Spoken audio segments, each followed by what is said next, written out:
Laura. Oh, Karen. no, the Hi. orientation is not so good. Okay, it says low internet connection, Okay, well, so can you fix that? And Yeah. mine is not Okay. orientation. we'll Just get like- to that, you Ann, surely. Whole lot. So I'm not quite sure. Wait, hold on a second. Oh, it seems like we live on Facebook. Are we live on yeah, Facebook? Even though it's a low internet. Hi, I'm Dr. Felice Cellini. I'm blessed and grateful to be in recovery. And welcome to our Thursday night Why Wait for Recovery community meeting. And like we're somewhere new, so I'm a little bit off. Like I'm still practicing acceptance in this moment. And you? It was a great topic, actually. My name's Haiti, and I'm blessed and grateful to be in recovery.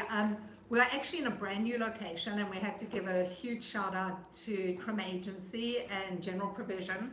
They've given us their war room in Fat Village. No jokes, it's really cool. Really, it's what it's called. What this area is called, Fat Village. And we're feeling very professional.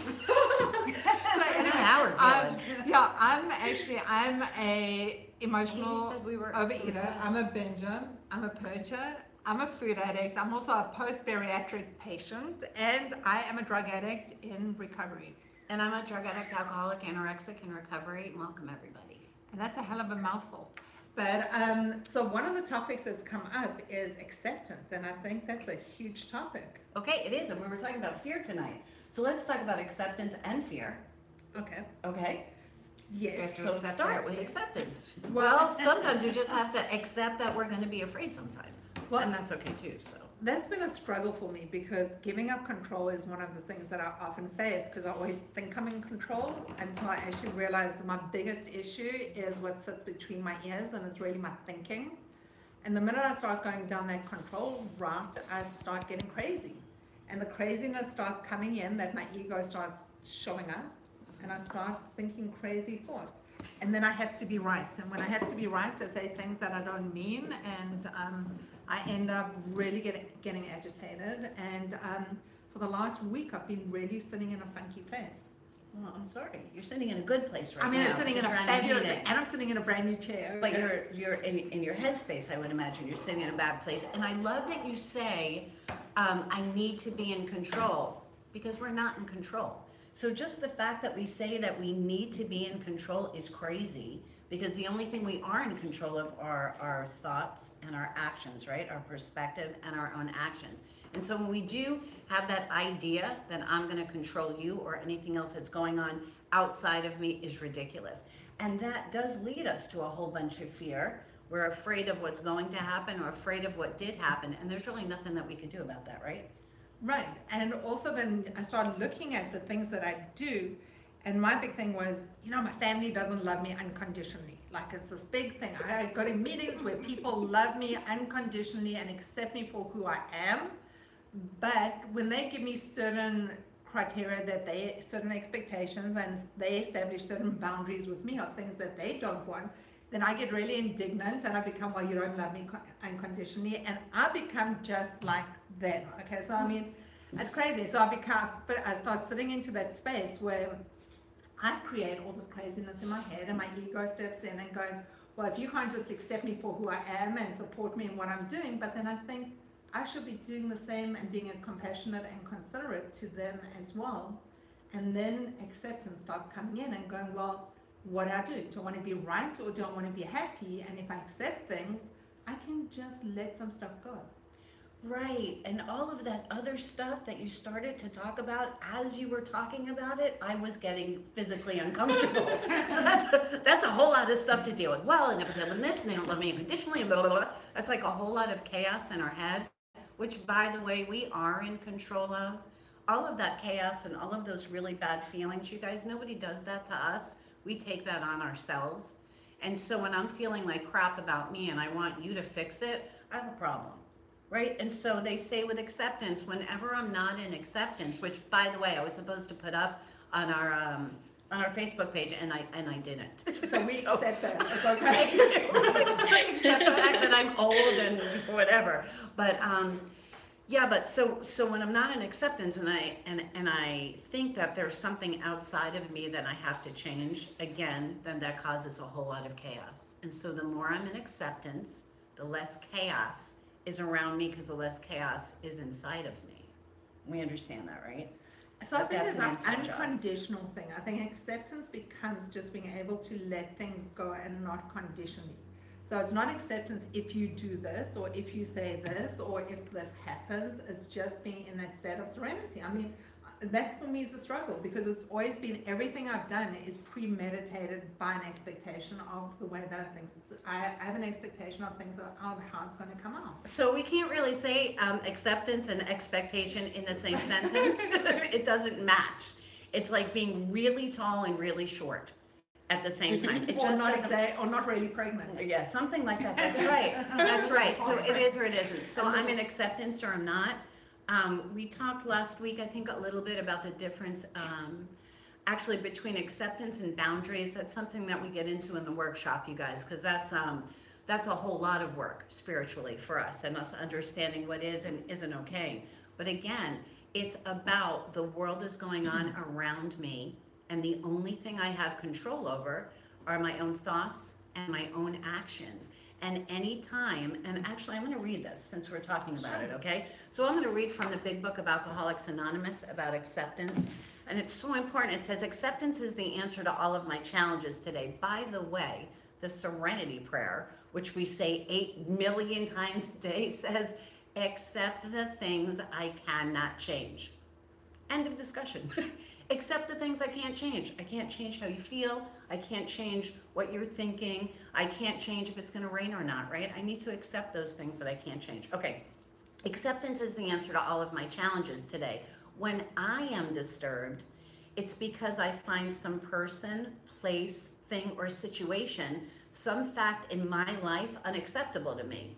And I can find no serenity. I can find no serenity until I accept that person, place, thing, or situation as being exactly the way that it's supposed to be at this moment. And we say supposed to be at this moment because, you know, we all say it is what it is. That's because it is what it is. It is what it is. So whether I decide to have acceptance or not, it still is what it is. And if I don't allow it to be what it is, then I'm fighting actually against myself, right? And then the rest of the universe. Until I could accept my addiction, I couldn't stay clean. Unless I accept life completely on life's terms, I can't be happy. I need to concentrate not so much on what needs to be changed in the world, but what needs to be changed in me and my attitude. Because the only thing that I can change is me and my own attitude. So I just want to quickly say something as well. We're not one of the 8 programs. You know, this is just 2 friends in recovery talking about things that have worked from us and all the different learnings that we've got. So we do things a little bit differently. So whatever works for you is really what you go to. You know, when I stepped into a program, one of the first things that there was I'm powerless over my disease, and my disease sits between my ears, and most of my disease sits with my thinking, and I'm a compulsive obsessive. So for me, that's where I sit, and that's where I'm really sick, is when I'm using and I'm picking up. I'm sitting in that place of chaos, and I've got no acceptance of anything, and I think I'm in control of things. When I'm clean and I've abstained and I'm not picking up, I can start thinking a little bit more clearly, and it doesn't make it easier, but the thing is I do get a level of clarity, and then I'm able to kind of see the situation a little bit differently. Right, and so getting clean, or when we put down our drug of choice, whatever that is, that's the beginning of us getting some clarity. And then stepping into recovery allows us to stay in recovery and keep that clarity. The clearer that we are, right? The more accepting that we are of what's going on around us, the more recovery we get. And for me, the whole recovery thing, there's no recovery without acceptance.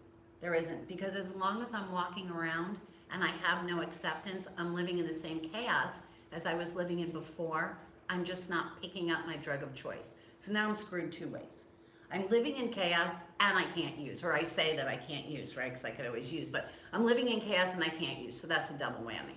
So get clean and then step into some kind of recovery program. Get some help, you guys. We do give a shout out to all of the A's because we got clean there. That was one of our teachings, one of the things that helped us to be here. And we are not one of those programs, as Haiti said. So thanks for bringing that up. So actually, I got clean here. The first time I started getting clean was in While Wait for Recovery. I go to A's for meetings because we don't have enough meetings. I mean, ultimately, that's what it comes down to. But I got my teachings from you. From me, and I learned from wherever I learned. It's so funny. Shout out to Susan and Nancy and Trish, Women's Prosperity Network. Love you guys. So I used to go to meetings at WPN, and they would talk about things like this, and I would say that comes from AA. Be like, no, dummy. Like, nobody's reinventing the wheel. Right. Acceptance is acceptance is acceptance. Nobody needs to reinvent that, right? It's a word in the dictionary, right? 100%. So I thought you wanted to do a quick check. I think that we should. What do you think? Awesome. So just so everyone knows, so we just, I'm a little discombobulated today because we're in a new space and it's a little bit of an adjustment. And we're addicts. We're addicts, so I find it very, it puts me in a weird space. So we live stream on Facebook, we live streaming on YouTube, and we're on Google Plus, and we're on different places. Jump on to whatever works for you. We also have people that join us in the room in South Florida, and we're here sitting in a war room. It's so cool. And then we have people who are all over in different places in different states that hop onto our virtual meeting room, which I highly suggest that you come to because it feels like you're sitting in the room right with us, and it's so great to see your faces. So let's do a quick check-in. Let's do a check-in. So should we start up top? Sorry, one last thing. Can I just say one more thing? For you to participate in the virtual room, you have to be part of our Facebook closed group, which is called What's Eating You, because we did get hacked, and honestly, right? So important. We got hacked. Right, and so the thing is, we are a closed community, and it's one of the benefits of a free membership in our What's Eating You Facebook group. Okay. Sorry, Jennifer. Jennifer, hi. Hello. What's up, girl? Welcome. Thank you. Just digesting everything, really. Oh, good. It was a good thing to say, digesting everything, right? We do a lot of that, right? Sometimes way too much of that. Sometimes we chew things I up know. also. Exactly. So do you have anything to share right now? I know that it's great to see you. And we don't know what your background is or too much of your background. And we're going to talk about fear and acceptance today. So is there anything that you'd like to share? Acceptance. So it's not a test. So you could say, no, not now, but I'll talk later if I want to. And then you just This is unmute just- yourself yeah. and you hop into the conversation. Anytime. Okay. So I just wanted to tell you, you're very brave and very courageous, and welcome. And I'm very proud of you for stepping into the room. Yeah, good for you. Thank Yeah. you for having me. Yeah, and so just speak up anytime. There are some people Okay, I'm thank allowed to call out, and I do, but you guys I don't. So should we go that way? Okay. Anyway. For Liz. Liz. Hi, Liz. Oh, How are you? I'm good. You okay? Yeah. Yeah? You want to share about fear, acceptance? Acceptance.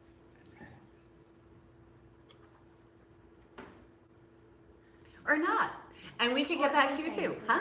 Yeah, you could really share about anything that you want. Just that we're talking about fear. Doesn't it make you a little scared too when someone like calls you out like that and says, "Hey, you want to share about acceptance?" Yeah. So, It does.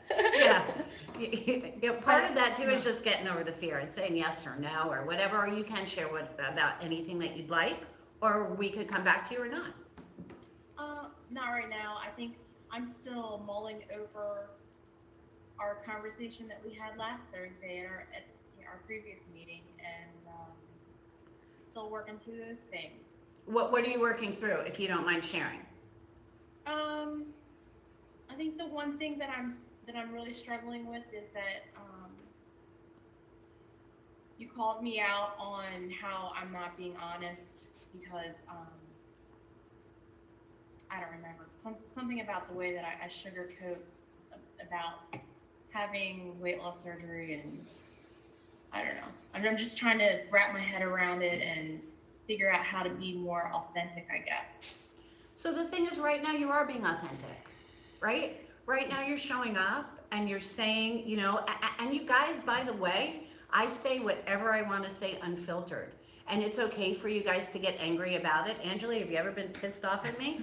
Haiti, are there enough numbers to tell people how many times you've been pissed off at me? Or upset, right? Or disturbed at something that I said. So that's all good. And even being able to disagree with me or to say, hey, you know what? I think you're talking out of your ass right now. And I think that you're wrong and you don't know me, and whatever you're feeling, it's all good. You guys are going to find out too, especially with me, no matter what you say is never going to change the way that I feel. Because how I feel is one of the things that I am in control of, right? So I'm never going to like anybody more or like anybody less or respect anybody more or less because of the things that you share or the things that you say. It's all good. Every one of you guys are individuals. I'm proud of everybody for showing up. And anything that you share just helps the group. So thank you just for being here. If you're just here to be here and not to share, that's okay too. So the one thing I just want to say about Felice and this community and this table is that this really is a non-judgment zone. So it doesn't matter how you're showing up, just that you're showing up. We love you and we're proud of you just for being here.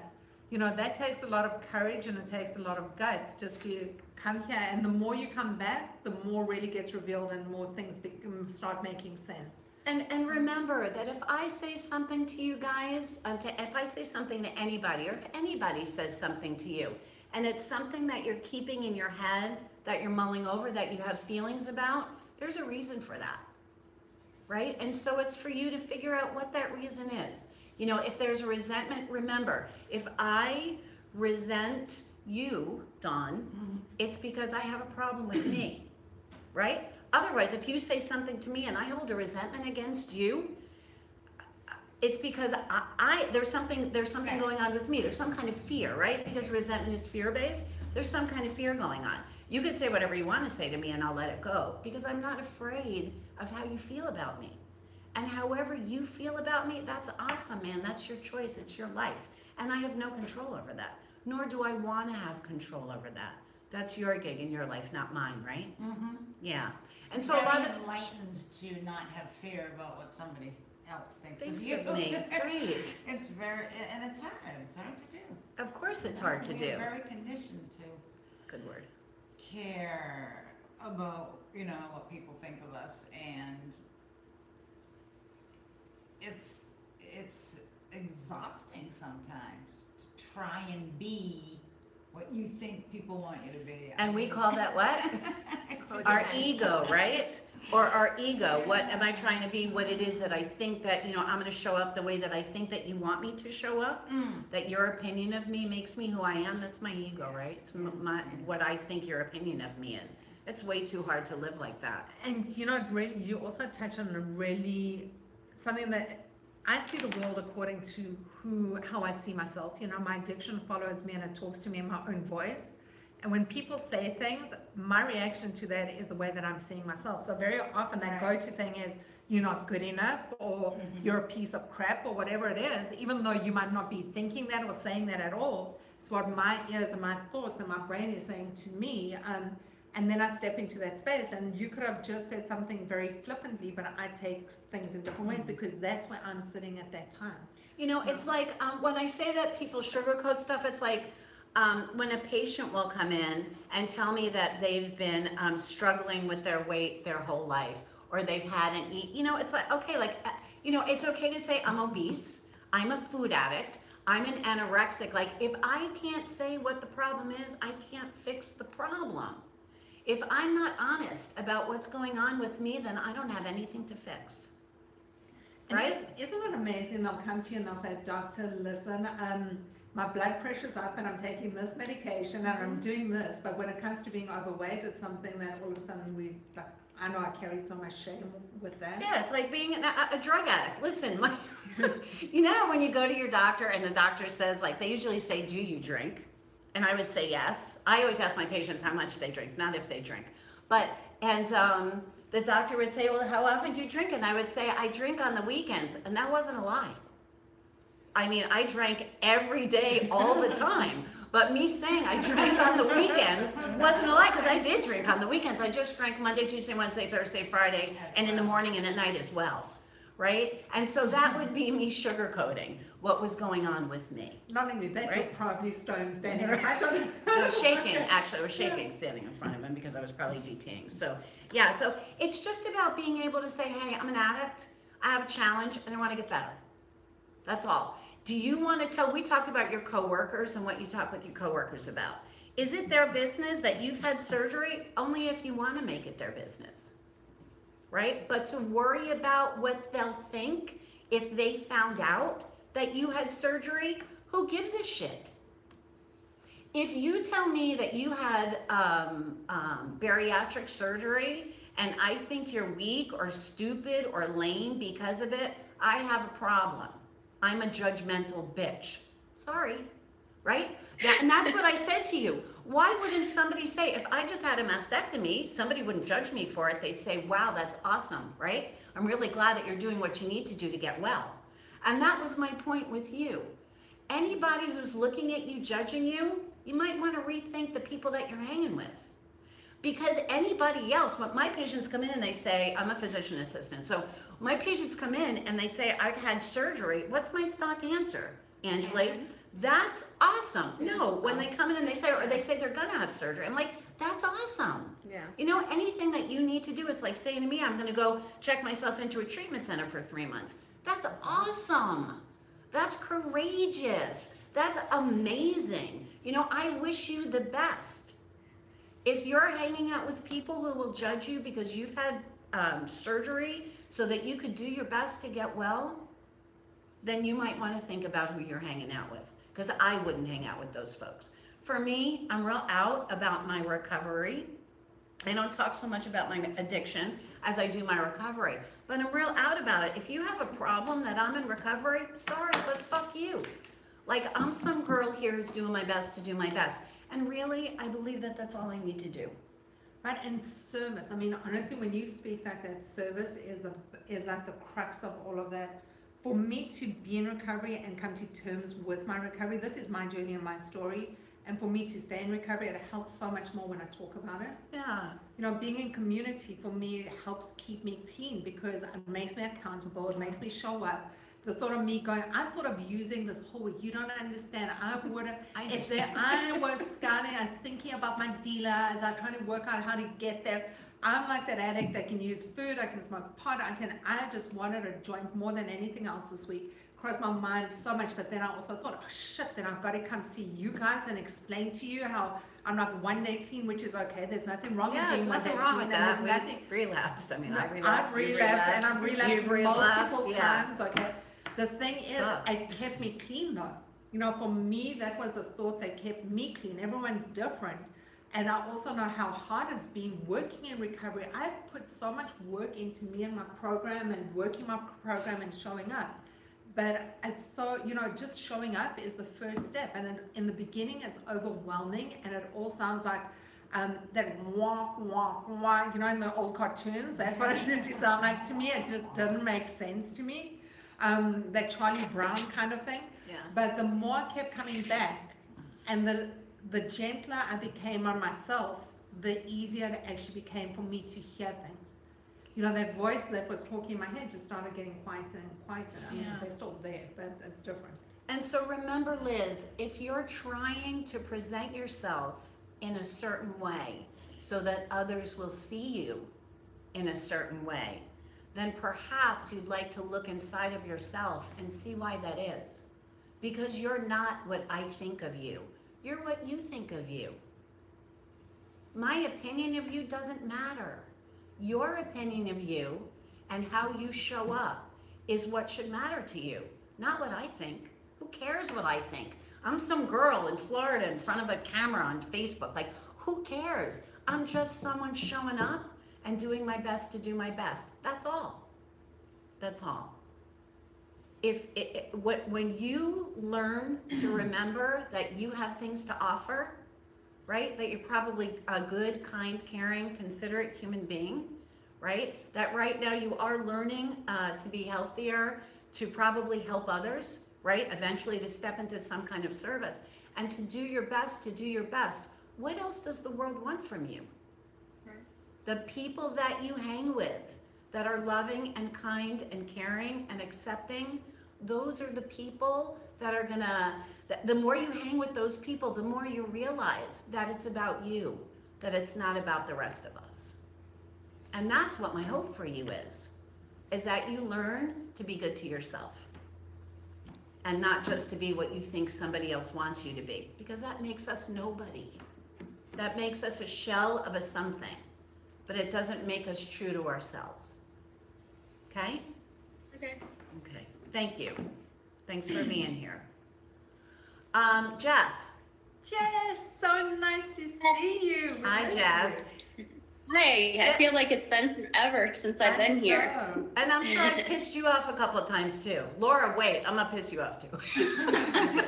But I talked to you about it, right? Yes, you did. Yeah. Yeah. So it's all good. So I just want to And say I something. people off too.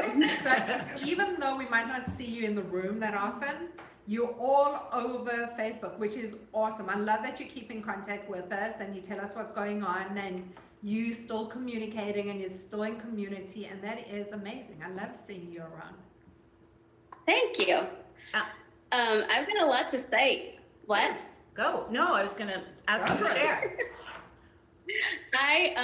Okay, so Haiti, like in the beginning, you said something about like you would say, you know, if they're not going to accept that person, then, you know, they just need to be nicer. And, you know, if they can't accept them the way they are, blah, blah, blah.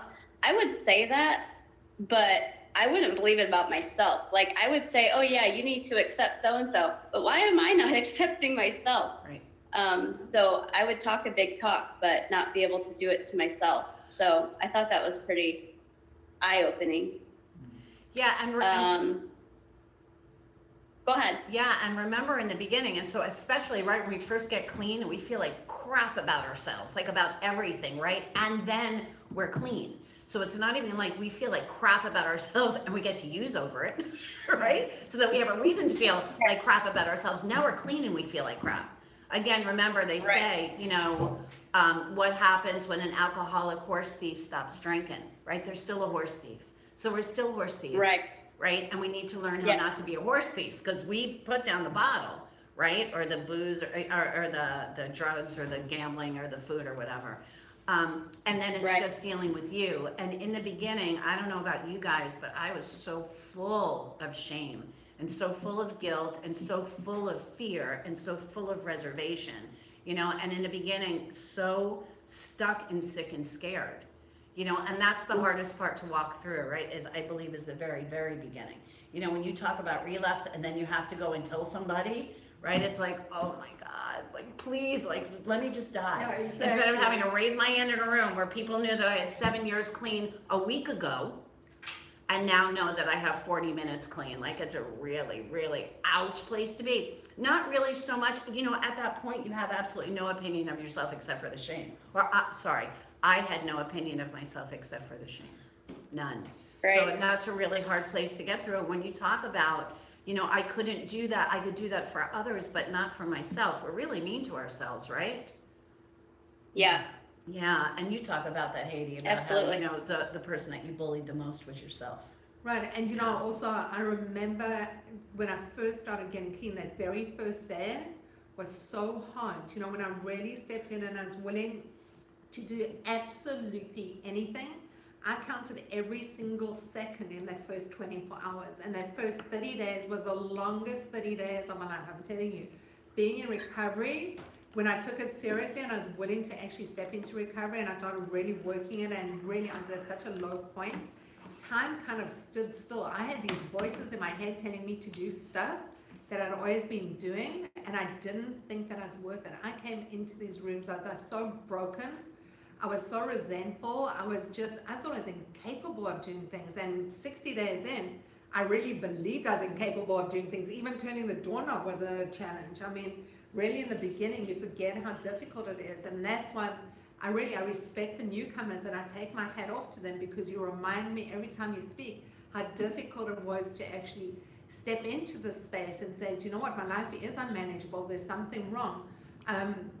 So being of service is the one thing that we get to do as a community, is we're able to pay it forward by doing something to show the newcomer that it really works, because we work our program. And it just reminds me, there've been a group of us and we put together, you know, people say, how do I be of service? So we put together a whole list on what's eating you on Facebook. And they're really easy things. It could be something that if someone shares, just say thank you for sharing. You know, there's a whole lot of different things. And no one's going to follow up with you and say, did you do it and why didn't you do it?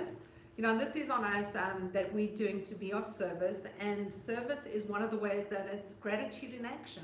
You know, when we step out of our heads for those couple of seconds, we're able to focus on something else, because when I first stepped in the rooms, it was all about me.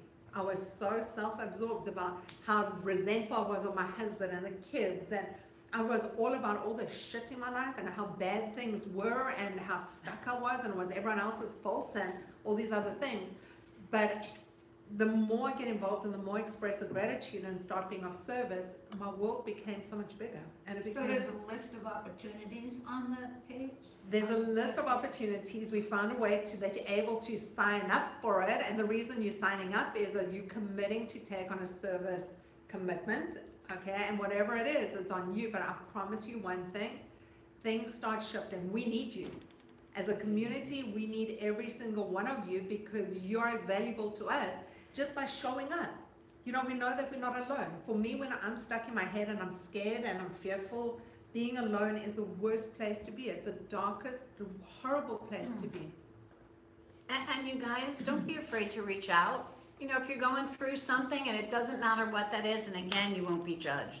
So no matter what you had to say, remember you guys, the coffee thing that I did? That I said, well, if you have enough money to pay for a cup of coffee at Dunkin' Donuts, then you have enough money to pay for the workshop and Starbucks or whatever. And everybody flipped out on me, and everybody got so pissed off at me, and it was so awesome. And everybody got to go and say all this stuff and be all upset, and I got to giggle. So thank you guys for being that way and sharing with me like that, because it was amazing. And that's growth, by the way, for you guys, to be able to get pissed off and not be scared that, you know, if I get mad at you, Don, doesn't mean I'm not going to be your friend. Mm-hmm. You know, Angela, if you say something that bothers me or gets under my skin, especially at work, doesn't mean that I don't love you.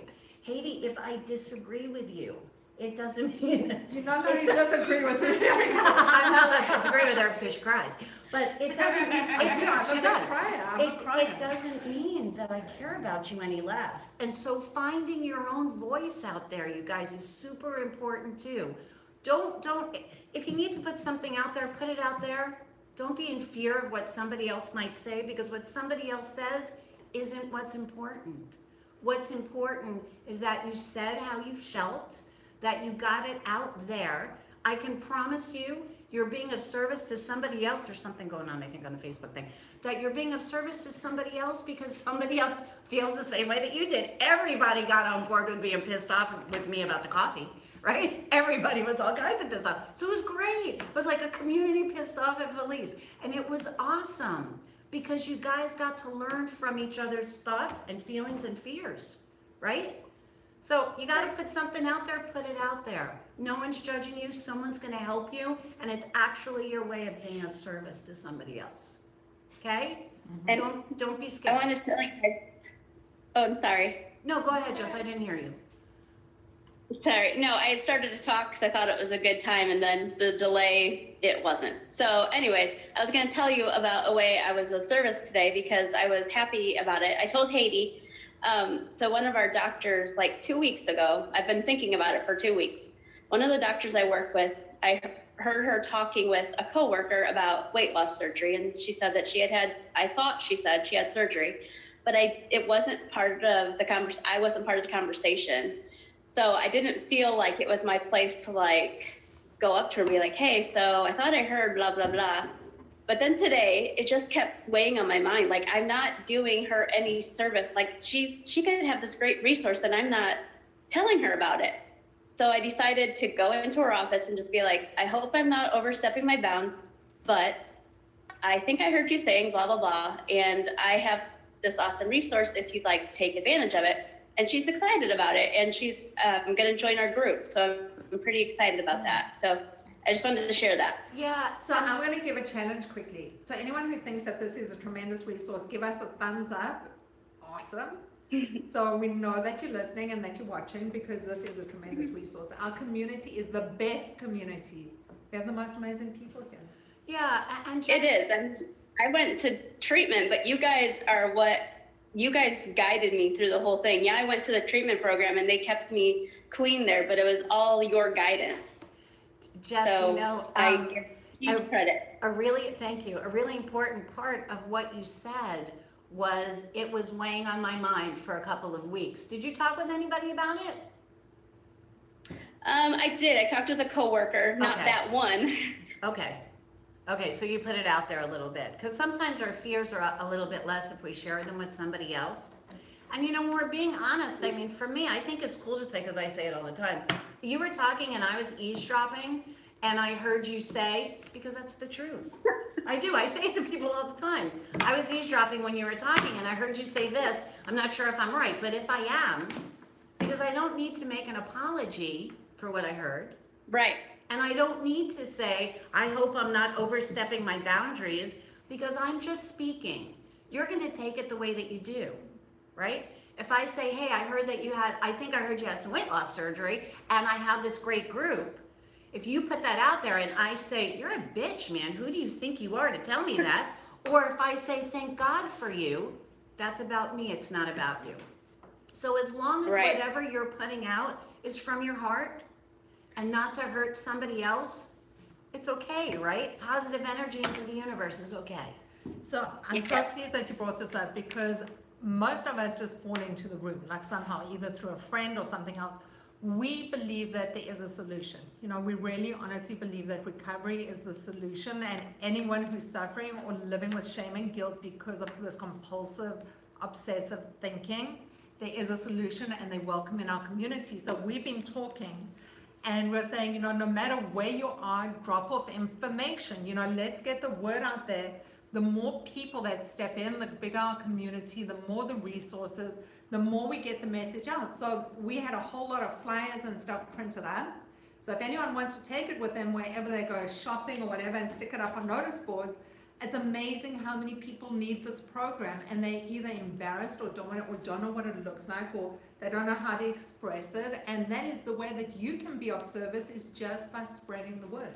Right, right. And I mean, for me, it works that when I wear my recovery proudly, you know, I allow others to talk about my recovery. So for me, I believe that that's the way that I'm of service. Doesn't mean that it works for everybody, because most people aren't. You know, they don't like other people to know their business. Again, I don't care. You know, you don't like me because I'm in recovery. Okay, I'm going to hang out with the next person who doesn't have a challenge with it. Laura. So Laura, since we're afraid of living on the street today, what are we afraid of today? I was I'm like, worried Laura, about what are we afraid of? living in a van down by the river is what's going on. All right. Yeah, that's Let's right. talk That's about right. that. So no, there are a couple things that are going on. So I think most of you know, but if you don't know, I had surgery, weight loss surgery 5 weeks ago. Awesome. And I'm realizing now that if you ask me how I am, and my like canned response is, I'm good. You know, everything's good. Surgery's been good. Like life is, you know, whatever, I'm good. But I'm not good, right? I mean, I'm not a total train wreck mess, but I'm actually not good either. No. I'm realizing that there's like a delay for me between like what happens or what's going on with me and kind of when I recognize what's going on internally with me. And I'm also realizing that I have a great need to control. And I'm type A, I'm a doer. Like when Haiti had said before, she labels everything in her kitchen, same thing, like Container Store is my favorite place. But what's going on now is I'm noticing, I went to the doctor today and they said, you know, great job, you're doing really well. I'm starting to notice that I'm getting freaked out about how much, so this is brand new for me, right? I'm eating, you know, I'm getting in my 60 grams of protein or whatever a day, but then I start looking, I'm like, you know what, I'm eating too much. Like I'm getting this thing where I'm becoming kind of obsessive about, you know, I'm eating maybe 400 or 500 calories or something. And I'm like, I'm eating too many calories. So, and I'm like, how screwed up is that? So excuse me, we call that anorexia.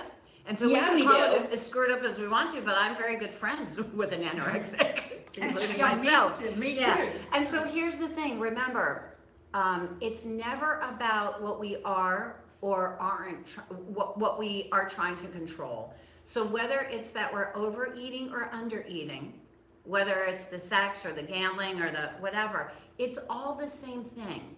And so remember Right. how we talked about like 30% of people who are post-bariatric surgery will become alcoholics. Yeah. We see alcoholics and drug addicts, if you go into OA or AA, there's so much obesity there, Yeah. right? It's just trading one addiction for another, and we look for the more acceptable addiction. So, you know, listen, you get down to 100 pounds at 5'6", and people are like, oh my God, you look so, like before you start looking cachectic, like before you start looking like you're wasting Yeah. away from some, you know, some kind of cancer or something, Yeah. people tell you how great you look. You know, Yeah. first of all, people don't ask you how you are, they tell you how you look.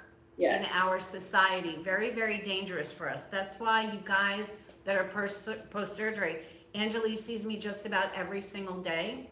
Katie sees me all the time, all the time, all the time. I've never once talked about how much they weighed or how they looked.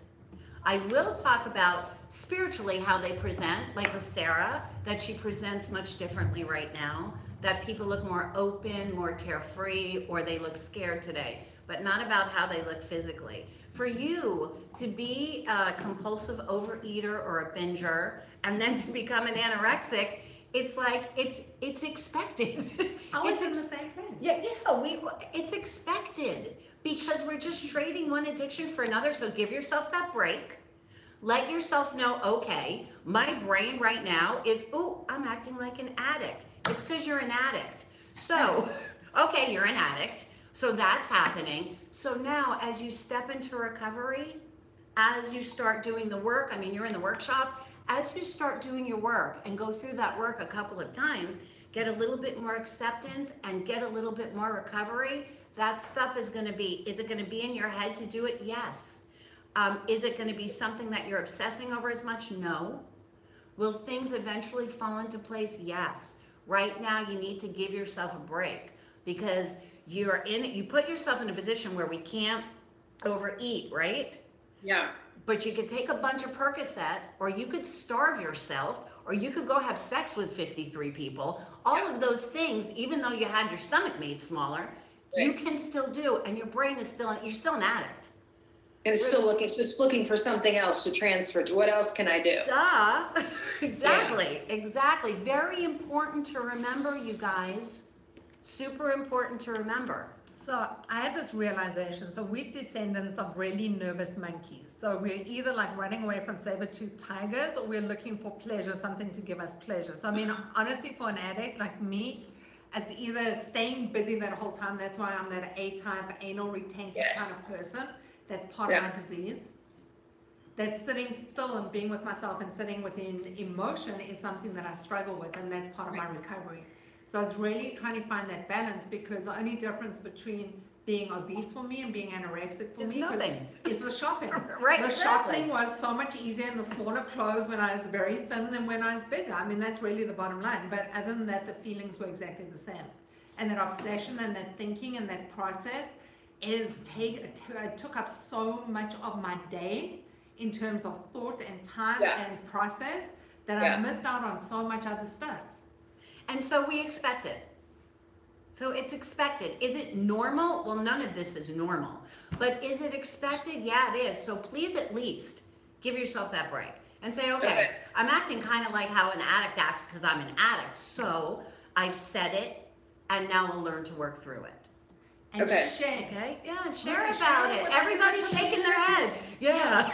Put it on what's Did it. hitting you. Just saying, you know what, my Yeah. praise, my committee is telling me all this shit. Just whatever it is, just put it out there. Get it out of your head and out into the open. Because once it's out in the open, it can't hurt us. And I'm going to tell you that if we asked every single addict, like on, I don't know why wait, we have like a couple of thousand people or whatever, I guarantee the people who are addicts who are not in denial about the fact that they're an addict are going to tell you that if they were an alcoholic, that they did this instead, or if they were a drug addict, they did this instead, or if they were a binger and a purger, they did this instead. It's what our brains do until we learn to step into some kind of recovery. Until we learn about the things that we talk about, letting go of fear and letting go of ego and having some acceptance and understanding spiritually about ourselves and what our place in the universe is. Getting better understanding of that so that we can be comfortable still for a minute. Right. You know? Right. And that's something that we all work on all the time. And that's okay. But for the 2,000 people that are, if you put that up on Why Wait for Recovery, if 2,000 people were honest, 1,999 are going to be shaking their head yes. Yeah. Yeah. Okay. So you're Then- definitely not alone there. Thanks, that makes me feel better, because truly, that's not something I expected before when we were talking about, like, I thought, yeah, the whole, like, alcohol, yeah, I can see that, I could see drugs, I could see, Those are and I bad. was last week thinking are about. worse. Those are bad. About Valium every day. But that's all I can think about. So now I'm like, I can't do that. I can't be drinking. So yeah, why not start, like, monitoring how many calories I'm having? I mean, that's fucked up. True. So I'm gonna speak with Angeli for a second. I'm gonna call her out. When I want Laura to come organize my kitchen. So I'm gonna speak with Angeli for a second. I'm gonna call you out because I'm allowed to because I'm your sponsor. So how many times did you gain or lose weight? 5 or 6. 5 or 6. How many times did you become anorexic? More than those times. Right. How many times did you go to the gym 4 hours a day every single day? I did that for like 4 or 5 years. Yeah. How many days did you count exactly the amount of calories that you ate and exactly the amount of calories that you were going to burn so that your weight would stay even? All those days. All those days, you guys. So everybody's doing it. She's not doing it now because now We're all doing it. So now you get a little bit of recovery and you learn that those things are the things that keep us crazy as addicts and keep us in active addiction. So it's just about still being an active addiction, and it's okay. You put down your drug of choice. I'm not saying it's okay to use something else, but to have those thoughts about having those behaviors and to be a little crazy. We're addicts because we are crazy.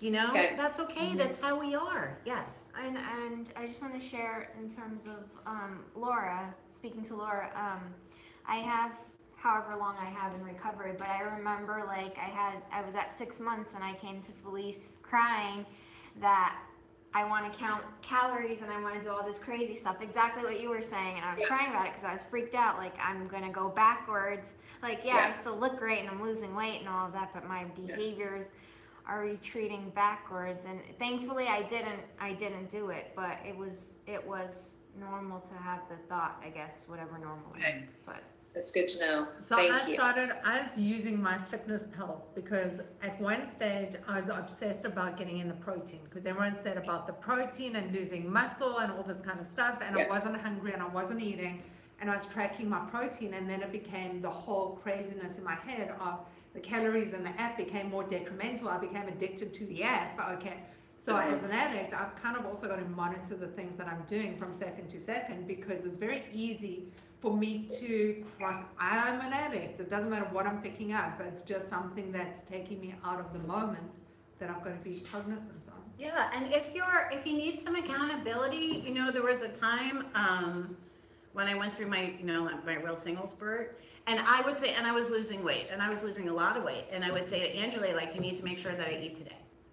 So I had somebody accountable that would say to me, did you eat today? How many calories did you eat today, Felice? Mm-hmm. So that I was making sure that if I wasn't going to be accountable to myself, and you guys, that's such a super hard thing to do, is for us to say, help, I mean, for me, I put myself out there in front of you guys, and I see patients all day long, and and I'm not supposed to have to ask for help, because I'm amazing, right? Mm-hmm. I'm an addict, just like everybody else. I'm amazing on the outside. It's got absolutely nothing to do with how I feel on the inside sometimes, right? Mm-hmm. I'm still an addict working on my recovery.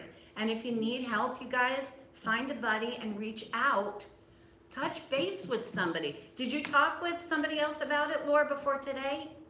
No, that's what I'm saying. There's a delay. I'm realizing there's a delay between something going on with me and me it isn't until today. Like it's the weirdest thing, but I don't seem to be, it just takes time for some reason. And in the beginning, beginning, realize something's wrong. And in the beginning, remember, I think you were just overweight. You didn't have a problem.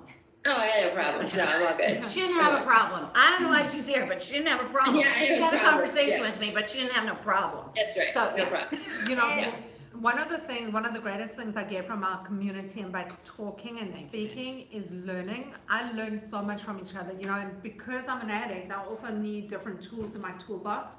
And as a food addict, one of the things I started doing in the beginning was, we're not a nutritionist, we don't do diet plans. I had a food plan for me because that's what worked for me. And when I sent it to someone that I was accountable to, I posted it up there and go, this is what I'm eating tomorrow. Then it took the obsession out of my head and my whole day was taken care of. So Yeah. if that's something that works for you, post it on What's Eating You. You know, we learn from each other. We're not advocating for one way or another way, but if it's something that helps get it out of your head, find tools that work for you, that are whatever's going to do it. If it's meditating, if it's writing, if it's journaling, if it's reading, if it's asking, whatever it is, find those tools that work and make you healthy, help you be healthy. Thank you. Karen, you want to share? Sure. You know, with speaking of acceptance, I have a difficult time when circumstances change in my little world, and my granddaughter and my great grandson are going to spend the night, which kind of turns the tables upside down for me. But I'm fine with it. I'm working on just accepting whatever happens, it'll happen, and everything will be fine. And I'm okay with it. It's just that it's out of my comfort zone, and so I have a struggle sometimes with things that just kind of hit me, and like, oh no. Yeah, so we walked in here today and I was pissed off. I was like literally pissed off. I mean, we're in a different place. We've got these tables and chairs and you guys on the wall, and it's just different. And my immediate reaction was to be pissed off. You know, I know it's a thing of acceptance. We're freaking sitting here. I mean, what's there to be pissed off about? If I'm pissed off or not, I'm still sitting in this chair talking to you guys. Right. Not only that, That's my choice. Space was gifted to us by a guy who doesn't want any addict suffering. I mean, we got a beautiful space, Right. and we choose where to sit. Right, and we also choose how to feel about it. And so my initial reaction was to be discontent, which I was aggravated. Was I aggravated and discontent? Yes, I was. Okay, so that happened, and now I'm over it, right? So it's okay. So the world is still turning around us, and then we do know at some point that we do have that choice to let go of the discontentment and step into acceptance. And it feels a whole lot better sitting in acceptance than it does sitting in pissed Absolutely. off. That's how I know that the work I'm doing is helping, because I don't have that crazy, oh my gosh, that would send me to the refrigerator and the cupboards and all this nutsy stuff. Awesome. And thank you for sharing that. Thank you. If you didn't share that, I wouldn't have shared how I felt. So thanks for that. Thank you for allowing me To be codependent. right, to say how I feel. So thank you. So Felice, you mentioned about getting a buddy, and you took the words right out of my mouth. I was just waiting for an opportunity to jump in there and say that, is in the A programs, we have sponsors, but I don't know that we're set up for that here. No, we're not. But a sharing buddy, somebody that you can call and share the way you're feeling, just bounce stuff off of, rather than, waiting till next Thursday or Sunday, it's really helpful. Because we do sit with things for a long time, and, sometimes we can save ourselves a lot of pain and confusion and fear much sooner than we think we can, just by reaching out. And sometimes you don't want to reach out in a public forum, so it's just really nice to have somebody that you can call. Thank you for sharing that, because I want to add on to that. If you're on the Facebook group, there's Facebook Messenger where you can message people one-to-one. You can also call them on Facebook and just say, this is it. For for other people that are more comfortable just putting it out there on a public forum, you can do that. We've also got WhatsApp. You can message us.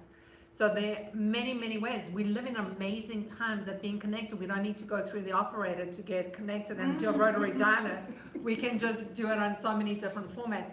So if there's someone who speaks to you in a meeting, or they're posting online and you connect with them, reach out to them.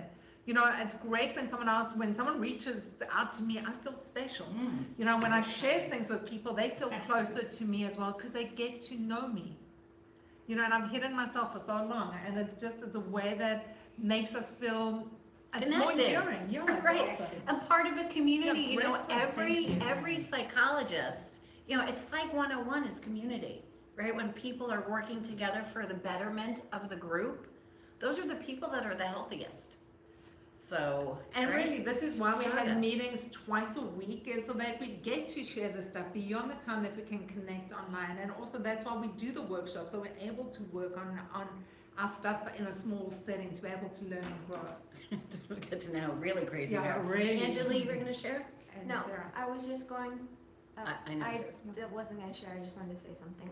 Before I was going to tell Laura that That is I'm sharing. more than happy to be her accountability buddy because I know we talk at least once a week. And, Yeah, that'd be great. And usually you're right. You do say everything is good. So I just wanted to offer that to you. That I'm here if you would like that. Thank you. That'd be great. Yeah, Thank so you. we don't have a thing for good, we have a thing for fine, right? Effed up, insecure, neurotic, and emotional is fine. When I say I'm fine, which is what you're saying, Yeah. right? I'll just say I'm crazy. That's all. Welcome to the club. Yeah. Miss Sarah? Hello. Hi, Sarah. How are you? Hi. Hi. Good. I'm okay. You know, this week's kind of been challenging, like in the sense that like my emotions been a little bit high, like things have been stressful. But you know, I understand that at this right now I don't have control over certain things. But I think one thing that I'm realizing, and I know in myself, is that I have to work on not sitting in things and start to open up, because I think staying clean is great and I continue to do that. But to get to the real recovery, I think it's about starting to share things I've been through, experiences, how I got here today. And I think that's the way that I'll be able to move farther.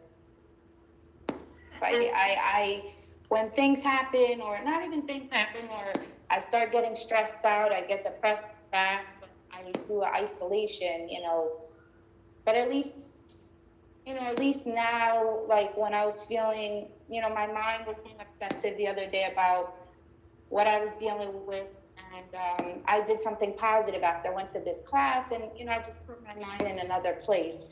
But I think it's still important to not isolate and to start sharing. And remember, we do that stuff because we're scared, right? We isolate because we're scared. We don't want the world to see us. We don't share because we're scared. We don't want the world to judge us, right? We're afraid of how we're going to present because we're afraid people aren't going to like us. And that goes back to our own core beliefs about whether, if you knew this about me, would you like me? And remember, Sarah, if you say something about yourself to me and I don't like you because of what you shared, then I'm not worthy of your friendship. Remember that. Okay. Okay? And you just touch on two really great points, because we're going to start closing out soon. Yeah. One is that service and gratitude, because you've been very instrumental in putting together service lists. Jessica, Dawn, the people in our community, Karen, like the people who've expressed that the need, who've actually getting involved and doing things and stepping into service. It shifts so many things. I mean, it also connects us, which is awesome. So that service part, that service component is really essential, just as the gratitude component is, because they go hand in hand. And we do our gratitude lists, you know, share them online. 3 things we're grateful for every single day and our strength for the day. And sometimes when we get into that funk, even though we've shared it or we haven't shared it, just do it in, you know, you can share 3 things you're grateful for 10 times a day. It's okay. Yeah. 1,000 times a day, it's okay. So we're meeting up again on Sunday. Yes, we are. So we will be 9 to 10 Sunday morning. We will be here. When I know it's a long weekend, but I still need my meetings to keep me sane. And we will see. Yeah, are we going to read the promises? Yes, please. Okay, we're going to read the promises. Love the This is promises. also from the Big Book of Alcoholics Anonymous. If we are painstaking about this phase of our development, we will be amazed before we are halfway through. We are going to know a new freedom and a new happiness. We will not regret the past, nor wish to shut the door on it. We will comprehend the word serenity, and we will know peace. No matter how far down the scale we have gone, we will see how our experience can benefit others. That feeling of uselessness and self-pity will disappear. We will lose interest in selfish things and gain interest in our fellows. Self-seeking will slip away. Our whole attitude and outlook upon life will change. Fear of people and of economic insecurity will leave us. We will intuitively know how to handle situations which used to baffle us. We will suddenly realize that the universe is doing for us what we can't do for ourselves. Are these extravagant promises? We don't think so. They are being fulfilled among us. sometimes quickly and sometimes slowly, but they do always materialize if we work for them. I'm so blessed and so grateful for every one of you. Thank you for being a part of my recovery. I'm blessed and grateful to be in recovery. My name is Felice Cellini, and this was our Why Wait for Recovery Thursday night community meeting. And I'm blessed and grateful, to be in community, to Crim Agency and General Provision for giving us this awesome space. Thank you. For all of you for showing up and stepping up, and I look forward to seeing you on Sunday. And if no one's told you that they love you today, I love you. Peace out, everybody. Peace out, you guys. Angeli, thank you for your service. Thank you, Angeli. Peace out. Thank you, Dawn. Bye. Bye, guys. Bye, everybody. Thank you.